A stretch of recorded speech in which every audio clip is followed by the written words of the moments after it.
Hello, everyone. Thank you for joining us today for our Pathways to Engineering webinar sponsored by the Claude Moore Charitable Foundation. My name is Devin Simmons. I am the STEM Lyceums Program Manager, and I will be the host for this evening. CEE, or the Center for Excellence in Education, was founded in 1983 by Joanne DeGennaro and the late Admiral H.G. Rickover, who is the father of the nuclear navy and civilian uses of nuclear power, with the mission to nurture high school and university scholars to careers of excellence and leadership in STEM. You may visit CEE's website to learn more about the center's cost-free programs for students and teachers, such as the Research Science Institute, USA Bio-Olympiad, Teacher Enrichment Program, and STEM Lyceums. Just a little bit more on those programs that I just mentioned. The Research Science Institute, or RSI, is a highly competitive 6-week summer science and engineering program open to rising high school seniors. Juniors are eligible to apply.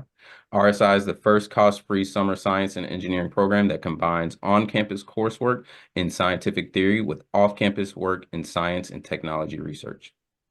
The USA Bio-Olympiad is the premier biology competition for high school students in the United States, provides the motivation, curricular resources, and skills training to take them beyond their classroom experience to the level of international competitiveness.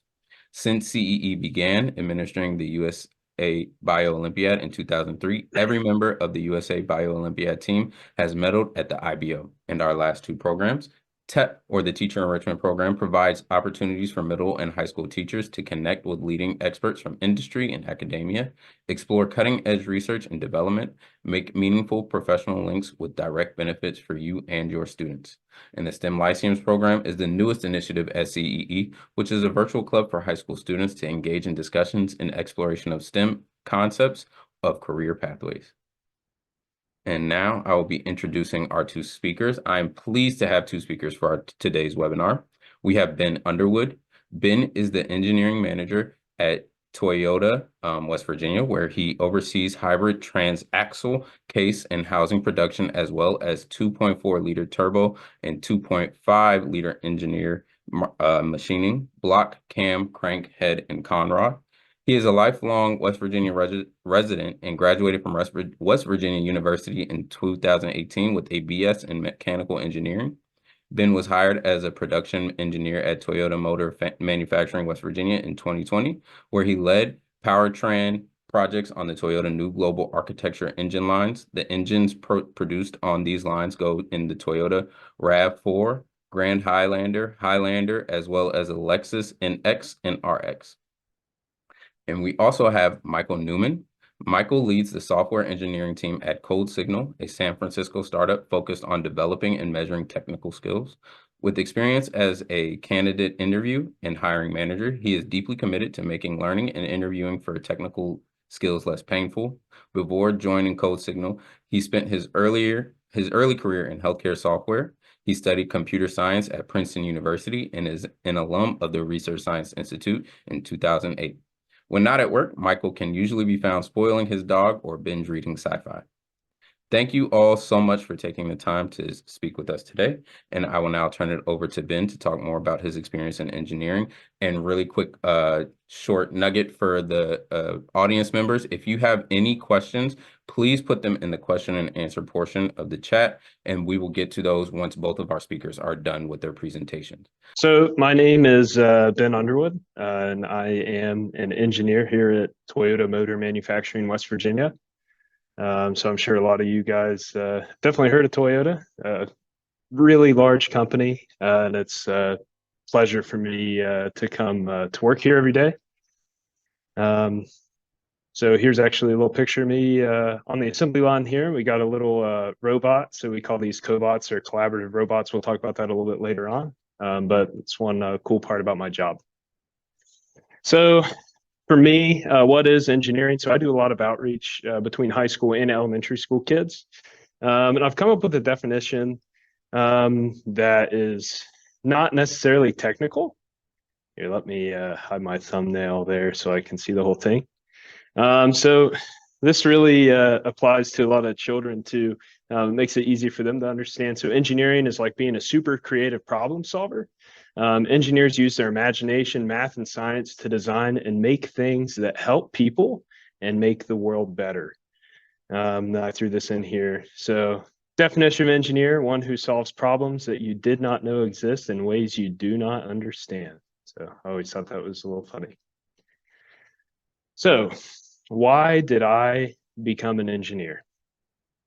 So specifically, I've always been interested in cars from the time I was a little kid, which I'll show you guys some pictures. I was always pretty good at math and science. I really performed well, seemed to get the concepts pretty easily.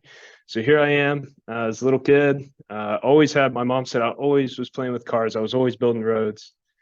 Here I am. It's my 6th birthday. I got like my first remote control car. I was super happy about that. Here I am, the first time I ever did a burnout in a car. So one of my neighbors, they were doing a demolition derby. They had a demolition derby car, and he took me for a joyride in his car. I remember that, and I was probably 6 years old. And then if anyone's familiar, so Subaru, so the really into rally racing, the WRX, when Subaru came out with that in the 90s. I remember that as a kid, and it just really sparked an enthusiasm in me to really want to know more about engineering, want to know more about cars. And then here's a picture actually of a dream come to fruition. So this is my personal Subaru WRX STI that I drive today. But we'll keep on going. How did I become an engineer? So I graduated from West Virginia University in 2018 with a mechanical engineering degree. During my time at WVU, I was involved in the National Academy of Engineers. So I was a Grand Challenge Scholar. I'm not sure if any of you guys have heard of that. When you get to college, you probably will hear about that. I was also an ambassador for WVU, so I did a lot of outreach for high school students and elementary school students while I was in college, and that's still a big passion I have today in my professional career. So also there's something called the EcoCar program, so that's sponsored by General Motors. So I was involved in that. Basically, it's a project we did at West Virginia University, and it's offered at, I think, 12 or 13 other universities in the United States. But the year that I was there, we took a Chevy Camaro and we turned it into a hybrid electric vehicle. So that was really cool, doing the engine swap, coming up with the hybrid powertrain and everything on our own. And then also I was a co-op at Toyota in 2017. So during my college time, I ended up coming here and doing an engineering co-op, and now I work here full time. Here I am at graduation, probably one of the happiest days of my life. It was definitely not an easy journey, but really proud that I was able to do it. And this is my cousin, so he's also an engineer. We went to college together. He graduated a year before I did, and he's a petroleum engineer and is a manager for Columbia Natural Gas. So a little personal about me. What's my life like right now? So I live in a place called Nitro, West Virginia, on a small farm with my wife and 2 kids. So anytime I'm not at work, I'm spending time with my family. I'm maintaining my property. I've got a tractor. I've got about 10 acres of land. Just always doing something. We have trees falling down. Always grass to cut, brush to cut, things like that. Always digging a hole somewhere. There's some drainage problem. So that keeps me really busy. But I love being outside.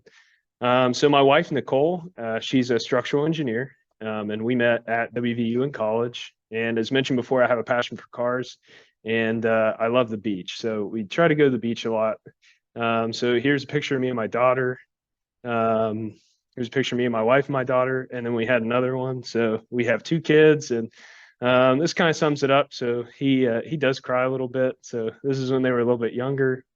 And here I am. So if anyone's interested, I definitely love Toyota. So I drive an older Toyota pickup truck every day. So it's a great, reliable truck, and helps me pull my tractor around when I need to go places. What have I done? So before I came to Toyota, for 2 years, I was a designer at a mining company. So mining is pretty prevalent in this area. So here are a couple things that I've designed. So really we were working on coal processing and managing systems. So basically we would weigh the coal out for like rail, train scales, truck scales, things like that. And we could actually weigh out the coal in these huge hoppers and then dump it into trucks or trains.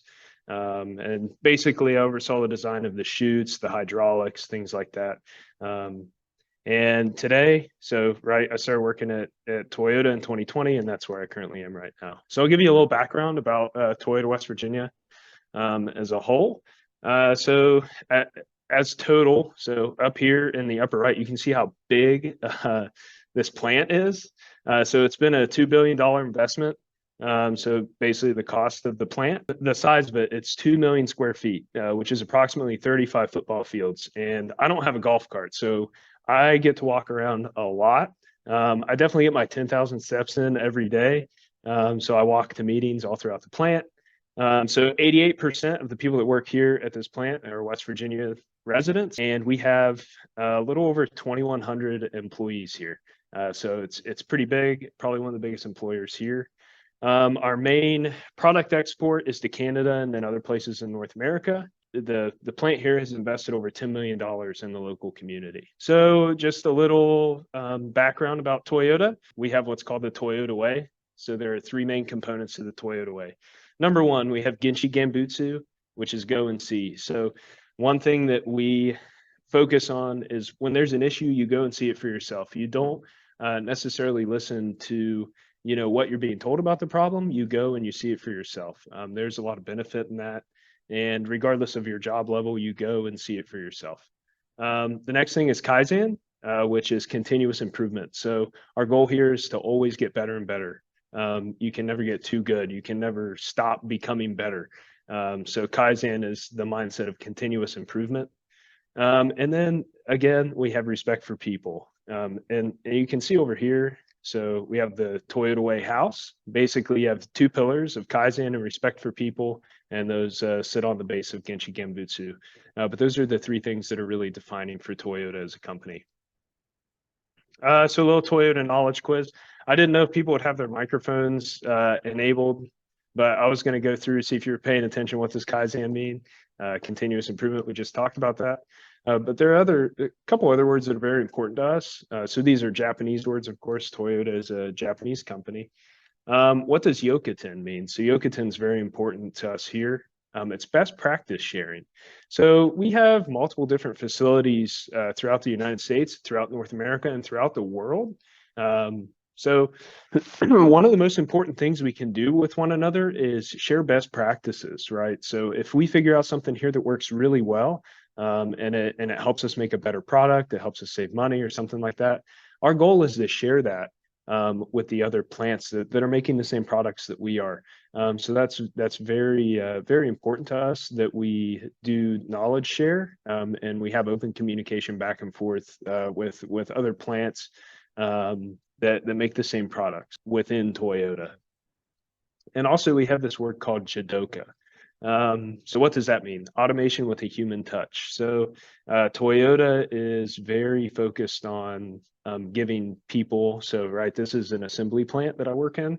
So we'll talk about what the actual products we make in a second, but basically, instead of automating everything, we try to find the best of both worlds with automating things that are not value added to people, and then having humans do work that is value added. So it creates a high quality part, right? So we do, for example, like a lot of camera inspections and things like that to verify that the parts we have the correct components on the engine, because we do make different models of engines. We want to make sure the right parts are on it. But when it actually comes to assembling the pieces together, generally we do have a human do that. So we do find a lot of benefit in that. As I said before, so here at Toyota West Virginia, we manufacture engines, we manufacture transmissions, and we also manufacture hybrid transaxles. Just recently, I did receive a promotion here. So up until this year, I was a production engineer, but this year and forward, so I was promoted to engineering manager. So that's currently where I'm at in my career here. Again, I'll just share like a few things that I did, just some brief images. So like we do like jig design and things like that to help assemble the engines, test the engines. Again, here is like a machine that we designed that actually pushes like conrods, connecting rods or parts out to the front for the team members to help them be able to pick them easier. We do like machine design, so this is actually like an automated. It basically feeds washers, and so your washers feed forward, and then you have a bolt, and it'll put the washer and the bolt together, and then it'll present it out to the team member that's running the process and assembling the parts. And then here's like a little lift table that I designed. Basically, so you would have an engine on here. I didn't have the 3D model of that in here, but basically an engine comes in and it stops, and then the lift table will automatically raise up and put the engine at a better ergonomic height for the team member to run their process. But that's just a few little things I've done here and there. I've really focused a lot on design since I graduated. And then I had this picture on the cover page. So this is what we would call a cobot. So this guy here, we call him Sawyer, which we'll show some videos of cobots. So if you guys are wondering like what a production engineer does, so I broke this down into a couple different things. So number one, we optimize production processes. So we're focusing on lean manufacturing. We focus on process reduction. So if we can basically make more product with less, we absolutely will, because that's a good way to save money. Again, that goes into cost savings. So we also focus on quality control and customer assurance. So we want to make sure that we make a high quality product. And when we do have issues, we want to investigate that outflow and determine the root cause and implement countermeasures to make sure that issue does not happen again. And then something that you guys are probably really hearing about, we're implementing advanced technology. So we implement AI technology. So this could be cameras, sound detection, machine data collection, things like that. So you can imagine with as many parts that we make here every year and every day, there is a massive amount of data that we can collect. And being able to collect that data is great, but being able to make sense of that data is even better. And that's really hard to make sense of data that there's so much of. So that's one thing that AI is helping us do here, is make sense of that data. Now we're also automating, so we're doing robotics, automatic machines, things like that. We try to keep things as simple as possible. So we don't want to make things so complex when we automate it that if it breaks, we can never fix it. So that's something you really need to take into consideration when you're designing something, especially in a case in a production flow, right? So we're making 1,000 engines a day on one line. So if you automate something, it's going to run through that cycle 1,000 times a day, every day. So here's what I was saying. So here we have like the head of an engine, and we have this little robot arm that we programmed that has a camera on the end, and it's taking pictures to make sure that it's been assembled correctly. So this goes back to the principle of Jidoka. So we wouldn't necessarily want someone to stand there. I don't know anyone who'd want to stand there and just look at the top of the engine head all day and look at 500 of them and make sure that it was all okay. So I'm not sure if the sound is playing through on there. I'll go ahead and mute that. But basically, you see this robot arm will go through and it takes pictures and verifies that the correct parts are on there. So that's something that we do here. We work with these robots, and these collaborative robots are really cool because they can actually work right next to the team members. There's no risk of a team member getting hurt or anything like that from a robot like this. So this is some of the newer technology that we've seen recently. So there it's done with this cycle. I've got a video of another one. So this is actually picking up, if you're familiar with engine parts, this is picking up the head gasket. So the way the head gaskets come, if you can see down here in the lower left, there's this little box, and it's kind of hard to only pick up one when you're reaching in with your hand and you're picking up out of the box. So this solution was designed, and I can't take credit for this. Basically, there's this there are suction cups on the end of this robot, and it'll go in and it goes down and it picks up, and then it only picks up one. So we don't have to worry about someone reaching in there and trying to separate them out and only get one. So this will actually go down in and it'll suction to it and it'll pick it up. And here, I'll just go ahead and play it for you. So the team member takes it back, and it has like force feedback. So it knows, okay, it's been picked off. So it's going to go down and it's going to pick up, it'll pick up another one there. I'm having a little issue with the video. Hopefully you get the point on that one. We talked about like production engineer and what the job will be like. But now that I'm in management, what does that look like? So it is a little bit different. So I'm focusing more on project management. So I'm overseeing the development and execution of engineering projects. I manage the project timelines, resources, and budgets. So I have a team that works under me. So I supervise and provide mentorship to those under me.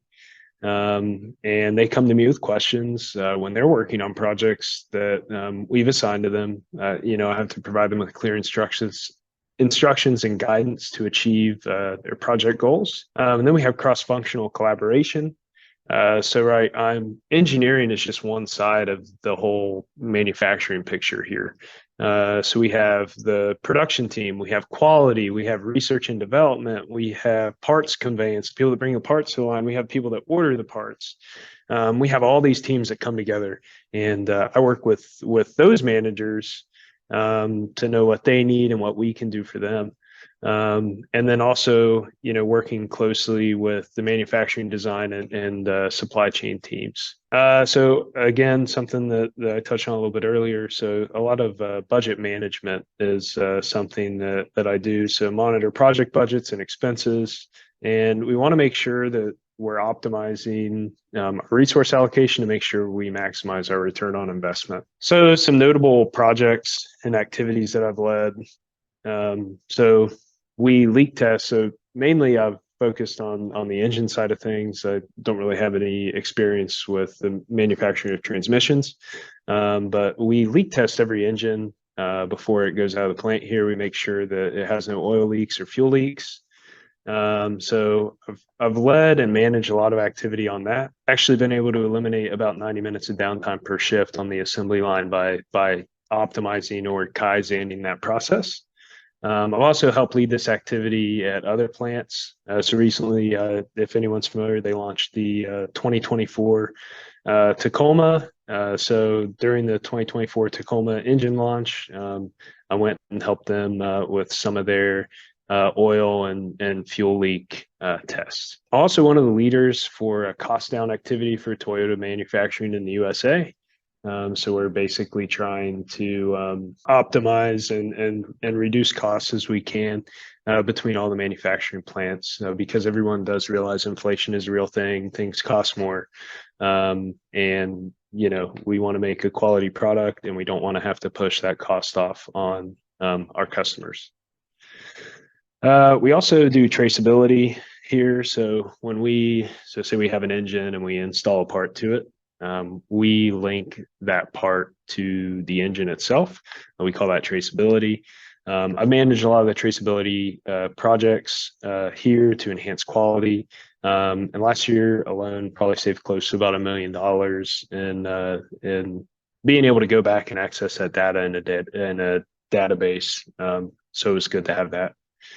I'm also a board member for the Putnam Career and Technical Center pre-engineering program. So there's a technical center right down the road here. There are high school students there in pre-engineering. I spent a lot of time down there working with those students, having them come in the plant. Yeah, this is involved kind of with the last slide. So community involvement, I think that's very important. Giving back to the community. So here, I've got pictures. Had some students some high school students actually come into the plant. I'm showing them around a little bit and doing outreach events. So here's like this little robot arm with a hand on it that we take out. It'll shake your hand. It's pretty cool. And I try to do like as many STEM outreach events as I can. So we'll go to elementary schools and go to high schools, and there's some science centers in the area that we'll go and set up and represent Toyota at. So if you guys are wondering this, I actually didn't think it would take this long.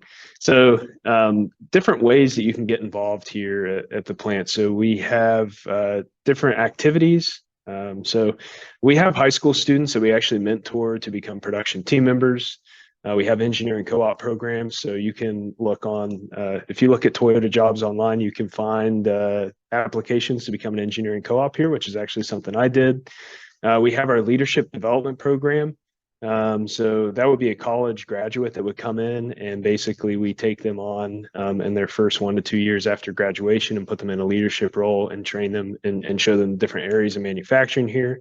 We have our advanced manufacturing technician program. So that's where people will work in maintenance part-time while attending a technical school in the area. So those are just some different ways that we get involved. And yeah, I made it through, and just here's some pictures from my life that I shared earlier. So I really appreciate the time. And thank you so much, Ben, for your wealth of knowledge and just everything talking about Toyota and your journey to get there. I can say that I am a Toyota guy myself. I've had 2 Camrys and a Corolla, currently driving a Volkswagen. So, but I understand the importance and how reliable the Toyota is. So if you're looking for a car, definitely think Toyota. But now I'm going to pass it over to Michael Newman, and he can talk a little bit about his experience as engineer at CodeSignal and a little bit about his RSI experience. Sure. Hi, everyone. It's exciting to be able to speak with you. I'm here to talk to you a little bit about a pathway into software engineering and some of my experience with it, and tell you, a little bit more about what it's like to be in software engineering. I know Devin gave an intro for me already. Sorry for repeating it, but that was 30 minutes ago. What do I do? I'm the VP of engineering at CodeSignal. We're a San Francisco tech startup, and we're not a 10-person startup, but not a 1,000-person either, somewhere in between. I focus on product engineering, especially building software products and especially web applications, and also people management. And I studied computer science at Princeton. So, what am I talking about when I say I work at CodeSignal? What kinds of products am I talking about? Here's an example. This is a product that we recently built and launched, and it is a technical skills learning product. So you can see here, we're teaching you how to do certain things by writing code, and you're able to sort of practice and learn through practice, write the code in this editor on the right, and sort of ask questions on the left and get hands-on experience with skills. So just when I talk about what I do specifically, it's stuff like this, software products. What I really like about my role right now and the mission is that I'm building software engineering products for software engineers, which is really fun because you really are the user, and so it's really fun to be working on products for users who you can really empathize with. Okay, so Ben gave an intro on what engineering is. What does it mean to do engineering? It's using technical skills to solve problems through application of math, science, process. Computers, though, have changed a lot over the years since I've been programming. When I got into it, my computer looked a little bit like this. Actually, almost exactly like this. You go to your desk, you sit down, you got the big monitor and the box and a keyboard, and you work through your applications that you've installed through a floppy disk or a CD. Nowadays, computers look like this. So when we write software, that's instructions for computers, but computers are so much more pervasive now than they've ever been in the past. You almost certainly have a computer in your pocket right now. You might be wearing one on your wrist. You might have one in your toaster or your coffee maker or your fridge. You certainly have one in your car, especially if you're driving a very nice new Toyota. There's a computer in there. And there are computers in the cloud. When we talk about the cloud, that really just means somebody else's computer that they're hosted somewhere else. And so, a lot of computation is happening somewhere else in the world, and you're just accessing it. And as you write software, you're writing instructions that will be executed somewhere else in some data center buried deep into a hillside, somewhere remote. that you don't need to know the details of. It just gets processed and you get the output back. So when we talk about software engineering, it is writing instructions for computers, but there are different flavors of it. This graph here I pulled from Stack Overflow's annual survey of different developer roles. You can see most common is web applications, which is also what I do. Full stack, backend, front end. But there are many, many, many varieties that you can see here. Mobile, embedded, do you write applications for phones? Do you write them for a smart refrigerator? Do you build games? Do you focus on security? There are many, many different varieties. My experiences with web applications and products, so that's what I'm going to be talking about, but I just want to call out, it is not the only way, it is not the only path into software engineering, and your experience can really vary depending on what your focus is. So I've been using the word web and web applications. What does that mean? What is a web application anyway? So the internet, when you think about the internet and why it's powerful, part of it is communication. When I was growing up, it would have been very unthinkable that I could just immediately have a live call with somebody who's in Australia. Now I work with people who are all the way across the world, and I have video calls with them every week, which is incredible. So part of it is the remote connection, but also one of the reasons that web is so powerful is that you can write applications for the web that run anywhere. Back in the day when you had to install iTunes, Apple had to write iTunes for Windows and iTunes for your MacBook separately. Those were separate applications that they had to maintain both of, because when you write a program that you install on your computer, it only works on a certain type of computer. But if you can run it in a web browser, if you can go to Chrome or Safari or Firefox and go to iTunes.com and the application is just there, which, by the way, is what you can do with sites like Spotify, or even this presentation that I'm running right now is a web application in Google Sheets. It's very portable. It runs anywhere, and you can just write it once, and that application is anywhere that you can access the web, which is a really, really powerful idea, and one of the reasons why web applications have sort of dominated and taken over the software landscape. Okay, so when you think about software engineering, I described it as writing instructions for computers, and that's true, but it's not just that. It's not just writing code. Programming is one part of software engineering, but there's a whole life cycle to it. So this is normally called the software development life cycle, and it's a really important aspect because the process and the construction around how we build things, how we think about the problems, is just as important as the act of writing code. Sometimes not writing code is the best thing to do, or deleting it, or finding other ways to solve the problem. So the cycle starts with analyzing what the problem is, then hypothesizing a solution, building it, testing it, shipping it to users, and then finally measuring how your solution is doing out in the wild. And then you take those learnings, those measurements, those observations, and you go back into analysis. Okay, is it working?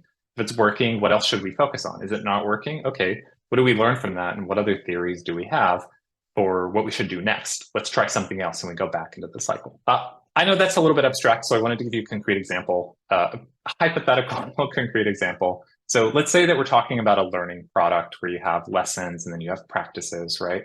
Let's say that you have a problem where only a certain percentage of users who sign up are completing their first practice. Maybe that number is 50%, and you really wish that it were 75, because you don't want to lose half your users before they complete their first practice. So we might go into this by hypothesizing. One hypothesis might be, maybe they're getting overwhelmed by how many options they have for what to learn. Okay, so in that case, what is a good solution for that? Well, we might improve their onboarding to give them a better recommendation so that they don't have to make the choice on their own. We assist them. Okay, so how do we know if that's working? We'll go into the metrics. We say, okay, we're going to ship that better onboarding, and we're going to measure the percentage of users who take that recommendation and start a course. And if it's high, we'll know that that feature is working as intended, and we helped solve the problem. But maybe another hypothesis is the practices are just too difficult. They're not completing them because they get there and they get stuck. And in that case, maybe there are different solutions we can try. We could just make it less difficult. And then we could measure, does that improve the completion rate? Or we could implement a feature that gives them hints. And then we might want to measure whether they complete the practice if they use hints to see if it's working. But you can see each hypothesis goes to a different solution. And so that's why you really do have to start with, what is the problem we're trying to solve? What do we think the causes might be? How can we test that? And then let's do an experiment to see what is going to work. If you jump right into, we're going to build this is the solution, you're not really clear on the problem or the different hypotheses or how you're going to tell if it worked, you're really just guessing. So this is a really important part of the product engineering process. So I wanted to talk to you a little bit about some of the day-to-day, week-to-week things that an engineer will do. I won't go too much into depth on interviews and meetings, I promise. But I want to talk a little bit about writing code, reviewing code, and investigations especially. Starting with writing code, the fun part, the part that you think about when you have that stereotypical image of that hacker who wears the big headphones and the hoodie and is just like really focused in on writing code. That is a part of the job. It's not the only part, but it is an important one. The primary tool that you work with, a code editor, looks like this. So this is a screenshot from my computer that I took. This is the software that I use every day. This is my interface into talking to the computer. It's a language I understand. It's a language the computer understands. So we can get together here in the code editor. And also, web browsers. One of the most valuable tools you can learn to use as a software engineer, especially early on, is Google. There's just so much value in being able to find information that exists or find documentation and being able to apply it to your use case. Now, over the last year and a bit, obviously tools like ChatGPT are part of that story too for information discovery. They can't do your whole job for you, but they're certainly very helpful at bringing information to you very, very quickly. And so these are some of the tools that you would use. Writing code means giving instructions to a computer.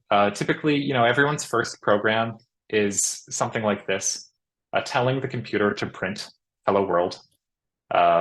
Just print hello world, and then it does. And it seems so simple and silly, but it's a really powerful idea for folks because it's that first click of, hey, I told the computer to do something and it did it. I can make my computer do things. That's amazing.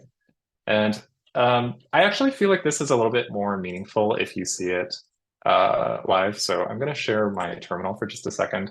It's really just the same thing, but on my computer at any time, I can decide to run software and I can just, say computer print hello world, and it will. I can do math. I can say, what's 2 times 3? It's 6. And you're just able to give instructions to your computer, and your computer understands what they are, which is really powerful. Some takeaways.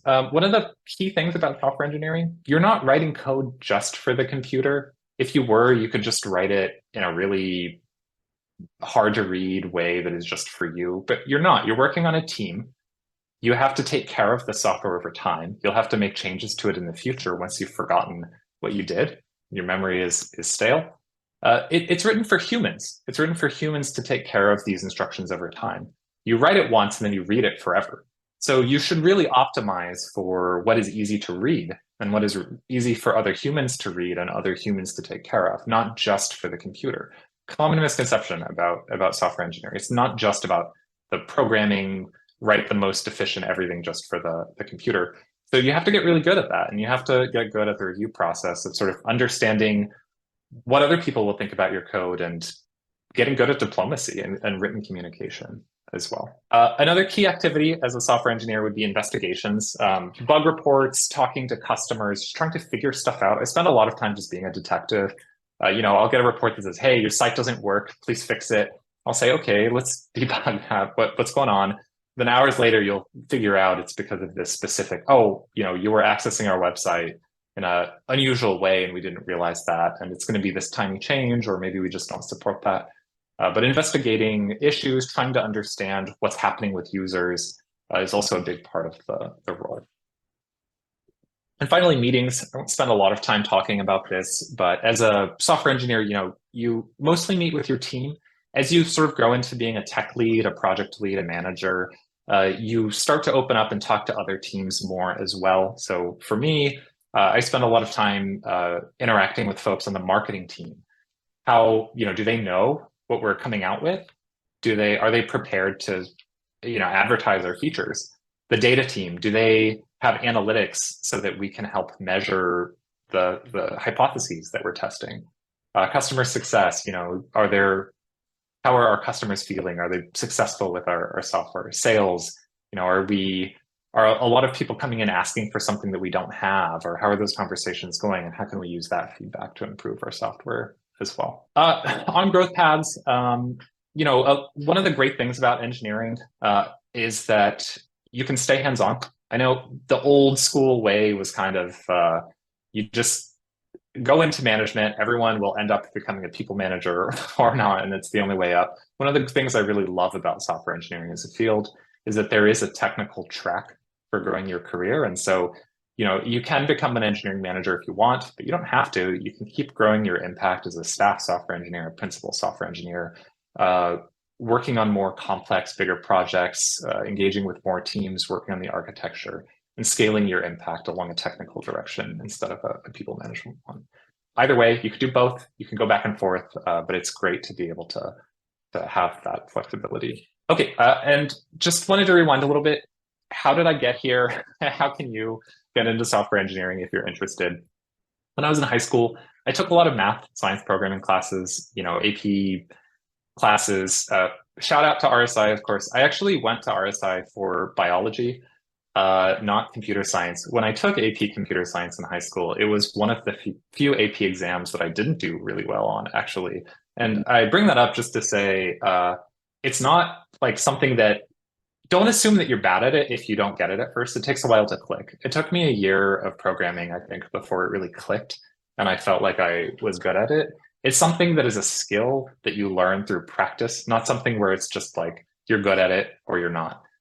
So don't give up. If you start and you feel a little overwhelmed, it gets easier. It just takes practice, just like anything.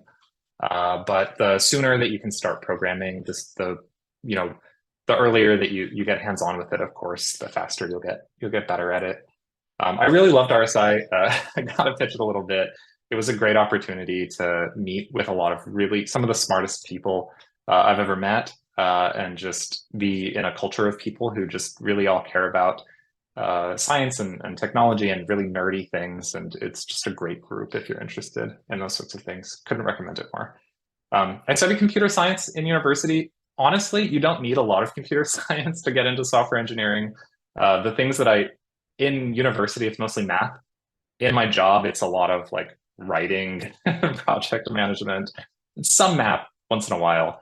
But the fundamentals and the foundational pieces are still really important because they help you understand what kinds of solutions work and how to think about problems. I also took a lot of English literature classes in college, nothing but computer science and English. I really think language and writing carries over to a career in software. Spent a lot of time writing for people, writing for computers. They're not the same, but there is carryover. I've done a lot of sort of different things back and forth in my career. I've gone from being an individual contributor to being a manager, back to being an IC, back to being a manager. And it's one of the things I like about it. I've also managed product folks and engineering folks and gone back and forth. So especially at a startup, one of the great things is that you can be really flexible about that. So if you want to get started, get good at writing, write for computers, write for humans, learn how to program, doesn't matter what language, focus on those fundamentals, and think about those adjacent disciplines like design, UX, product, and so on. And I think I'm getting a time check, so I'll wrap it up there. Thank you, Michael. I wasn't going to say anything. I was just coming back up because our time is running a little bit short. This is our time for question and answers, but given the time, I can only ask the 3 questions that I see in the question and answer chat. So if you do have any questions prior to the webinar, please send them to me and outline who you want it to go to, whether it's to Michael or to Ben, and if it's okay with them, I will send them the questions that way so that they can get an answer that I won't be able to give. So the 3 questions that I see is, what is the difference between a BS and a BA in computer science? This is a two-part question, I'm assuming. I want to be a product developer, and what is the best BS or BA or computer engineering degree? So I think this would be for Michael. Yeah, so computer engineering involves hardware. So that typically means electrical engineering, understanding circuitry, electronics. If you want to go into software, then study computer science probably. If you want to go into things that require hardware, which is also a very interesting discipline, then computer engineering might be a better fit.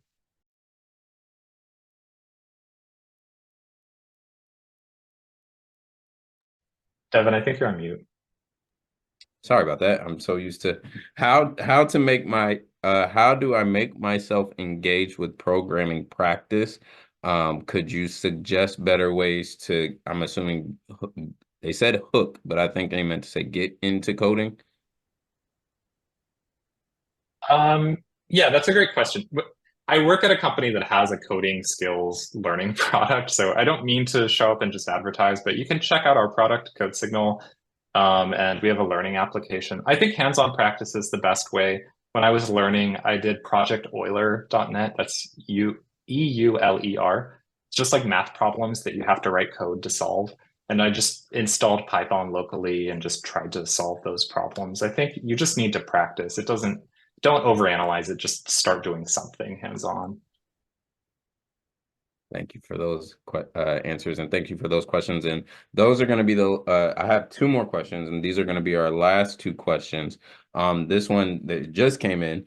Do you know any good programs for high school students to explore in this area? And I'm guessing they're generalizing the area of engineering as a whole. And this can go either to Michael or to Ben. I know, Ben, you mentioned the toyotajob.com is something that may be more geared towards getting those high school students into that step of engineering. I'm not sure if CodeSignal or Michael, if you know of anything else that may be able to answer that question too. I gotta confess, I'm really out of date on high school programs. RSI is great. I'm sure there are lots of others. I'm not sure what the best ones are. Yeah, I think maybe I can talk a little bit to it. So it's not necessarily like, I just think like being involved. So there are programs in your high school, I'm sure, like doing like robotics and things like that. So like Toyota partners with like high school robotic teams in the area. So right, I'm partnering with a pre-engineering program in the area. I think like any high school is going to have that, but really, I mean, you put yourself out there, you get yourself involved, you're going to learn things, right? And you're gonna come up with a skill set that sets you apart from other people. And I think that's really important. Yeah, I think that is very important. Just putting yourself out there is the best step to do with anything that you may be interested in, especially with engineering. And so the last question that I have is, and this is for both of you, because you both mentioned how engineering is basically figuring out a solution to a problem you didn't know existed. So to both of you, what are some problems that you did not know existed that you had to come up with a solution for?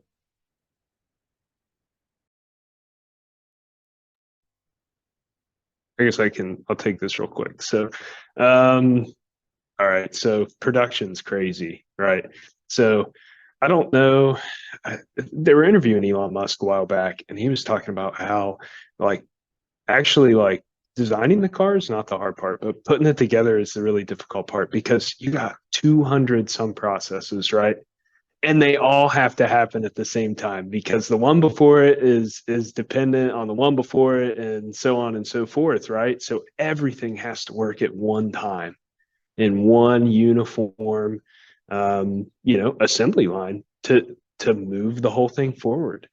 And I never realized how vast and just how complex that would be, right? And you've got so many different parts coming from so many different places all over the world. And if one bolt doesn't show up on time, you can't make an engine that day.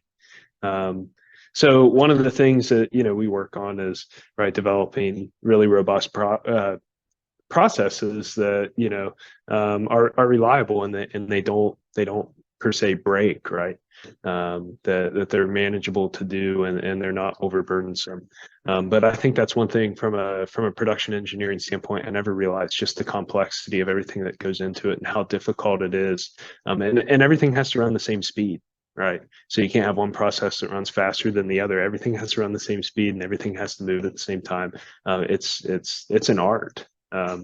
And it's really cool. And that's something that I didn't understand or know before I got into engineering. And I always thought making the car was the hard part or designing the car was the hard part. So putting it together is pretty difficult too. And Michael, if you want to tackle that question too. I'll try to keep it fast, but yeah.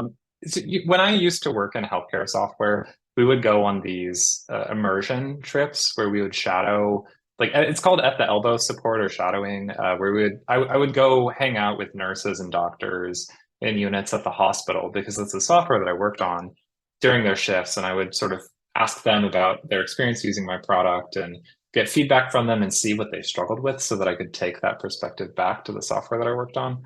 And when it's 2 a.m. and you're working with a tired nurse who's doing a 12-hour night shift, and it's not her first night doing that shift, right? And you're sort of seeing how, hey, they had to click twice, or they got confused by this graph in your software product, or they don't have a clean flow. They don't care about using your product. They're trying to take care of a user in the real world, and every slowdown that's in the software is preventing them from taking care of a patient to the best of their ability. And everywhere that you can make it more efficient, you can really improve without, I think, seeing your software being used out in the world. It's hard. It's very virtual. It feels very abstract and conceptual. I think when you really see the impact of like, hey, if I just do this small thing, I just made this one thing easier to understand. I just made this flow 10% faster. It has a real impact on people in the real world. And you see that later on being used by real people. It's very, very powerful, that human connection of engineering. It's not just code. It's not just math. It's not just science. That's just part of it. But it's about what you're doing for people like you who are out there trying to do their jobs and make things better. Absolutely. And I think just highlighting that it is definitely a difficult career to get into, but if you have the right passion behind it, and like Ben said earlier, if you just put yourself out there, you'll be able to make a great career out of it. So I'm going to fly past these next two portions of the webinar because we are closing up. So let me just do this right here.